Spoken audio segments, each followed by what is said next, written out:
पिछले कुछ समय से बीजेपी और खासकर पीएम मोदी उत्तर और दक्षिण भारत के बीच एक सांस्कृतिक सेतु बनाने की कवायद में जुटे हुए हैं। इस काम में उनके सहायक कोई और नहीं बल्कि खुद प्रभु श्री राम हैं। भगवान राम के जरिए ही मोदी उत्तर और दक्षिण की सांझी पौराणिक धरोहर को एक सूत्र में बांधने का प्रयास कर रहे हैं। इसी सिलसिले में आने वाली 6 अप्रैल को प्रधानमंत्री मोदी रामेश्वरम स्थित रामनाथ स्वामी मंदिर जा रहे हैं। वहां वो विशेष पूजा अर्चना करेंगे। 6 अप्रैल का दिन इसलिए चुना गया क्योंकि उस दिन रामनवमी है। रामनवमी के अवसर पर रामनाथ स्वामी मंदिर में दर्शन पूजन के बाद प्रधानमंत्री नए बने पंबन ब्रिज का उद्घाटन भी करने वाले हैं।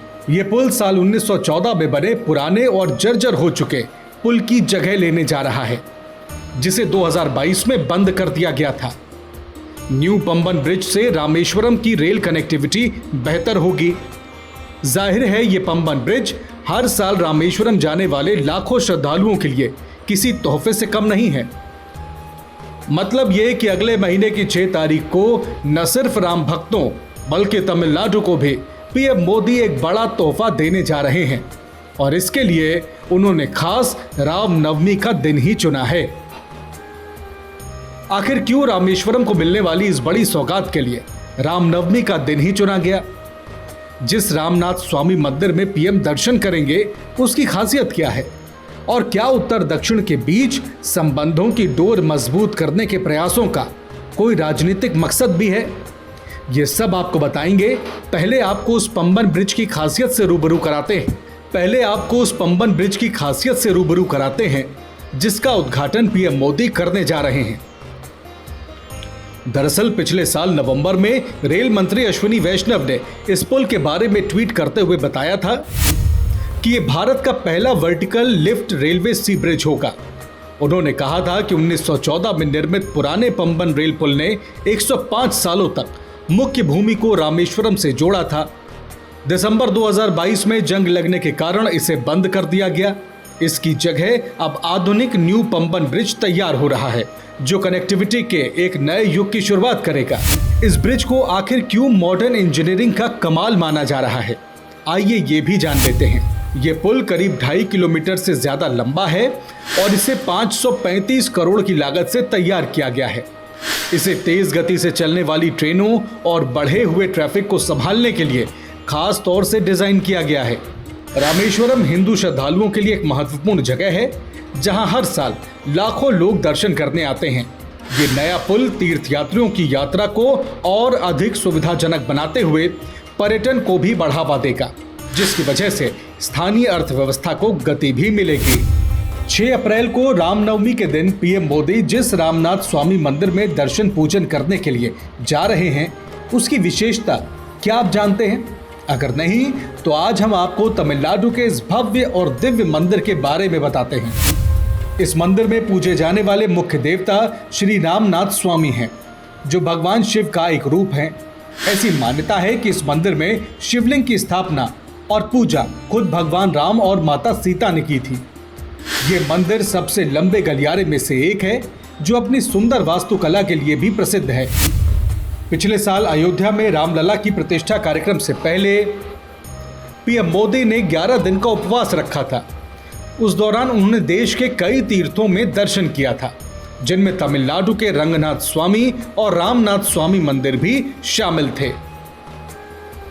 दक्षिण भारत के इस प्रसिद्ध मंदिर में बने महालक्ष्मी तीर्थ, सावित्री तीर्थ, गायत्री तीर्थ और सरस्वती तीर्थ कुंड से पानी निकालकर पीएम मोदी ने स्नान किया था। उसके बाद रामनाथ स्वामी मंदिर में पूजा कर भगवान का आशीर्वाद लिया था। इस दौरान उन्होंने रामनाथ स्वामी मंदिर में आयोजित रामायण का पाठ भी सुना था। प्रधानमंत्री मोदी राजनीति की पैनी समझ रखते हैं। उनका कोई भी फैसला यूं ही नहीं होता, उसके पीछे एक सोची समझी रणनीति होती है। पीएम की पहल पर उनके संसदीय क्षेत्र वाराणसी, जिसे काशी के नाम से भी जाना जाता है, वहां काशी तमिल संगमम नाम से एक विशेष सांस्कृतिक आयोजन होता है। महान तमिल संस्कृति को काशी की दिव्य आध्यात्मिक धरोहर से जोड़ने का काम इस आयोजन के जरिए किया जाता है।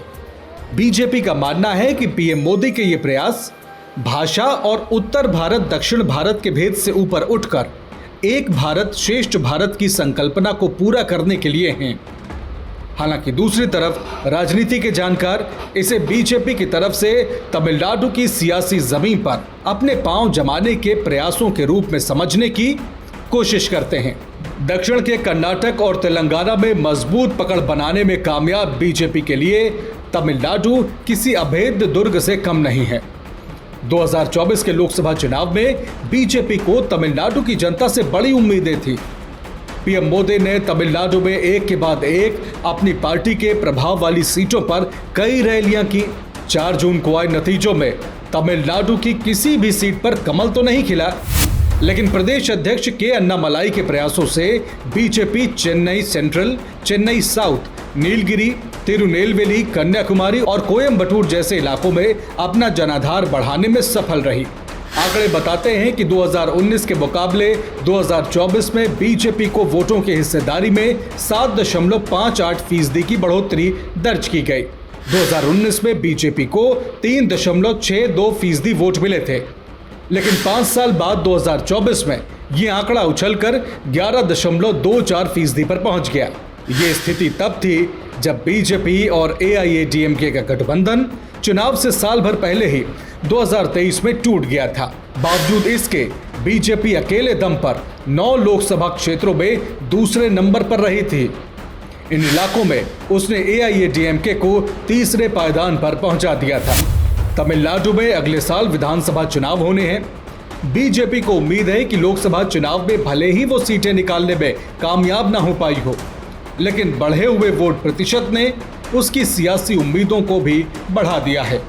लिहाजा अपने हिंदुत्व के एजेंडे को आगे बढ़ाते हुए भगवान राम का नाम लेकर बीजेपी ने अभी से तैयारियां शुरू कर दी हैं।